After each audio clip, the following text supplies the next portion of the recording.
ഞാൻ പാട്ടൊന്ന് പാടടി. അതൊക്കെ നാളായിട്ട് ഞാൻ നിന്റെ പാട്ട് കേട്ടു. ഇപ്പൊ അതും പാടാനില്ലടാ, ഞാൻ അതൊക്കെ വിട്ടില്ലേ. രണ്ടുപേരും എനിക്ക് നിർബന്ധിക്കുന്നത് പ്ലീസ്. ടച്ച് വിട്ടുവേടാ, അതുകൊണ്ടാണ്. ആര് പറഞ്ഞു നന്നായിട്ട് ടച്ച് ചെയ്ത്? അതല്ലേ ചേട്ടാ, അതെ എന്താന്ന് പറഞ്ഞു കഴിഞ്ഞാല് എവിടെ പോകും? അല്ല ഇവിടെ നിർത്താം. അതായത് ശരിക്കും അറിയണമെങ്കിൽ ഇപ്പോൾ നന്നായിട്ട് പാട്ട് പാടും. അപ്പൊ നീ എന്ത് ചെയ്യും? നോണാട്ട്. ഈ ഒരാള് തന്നെ രണ്ട് സംഭവം പറയില്ല. ഓണാറ്റാണോ? അതന്നെ അത് ഞാനാണ് ഫസ്റ്റ് ഇവള് പാട്ടില് സ്കൂളില്. വൈകുന്നേരം ഈസിയൊക്കെ ഒരു തകർപ്പുണ്ട് എല്ലാവരും നമ്മള് രണ്ടുപേരും കിച്ചിക്കടി ഒന്ന് കേക്കട്ടെ, ഒരു കുളിരി.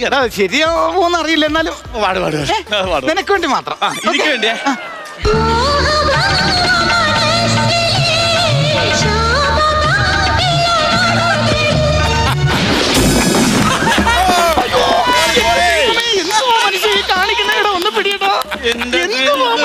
പാട്ട് സെലക്ട് ചെയ്തപ്പോഴേ എനിക്കറിയാടി ലാസ്റ്റ് നിന്റെ മുതുകത്ത് വന്ന് വീഴാനുള്ള പണിയാണ്.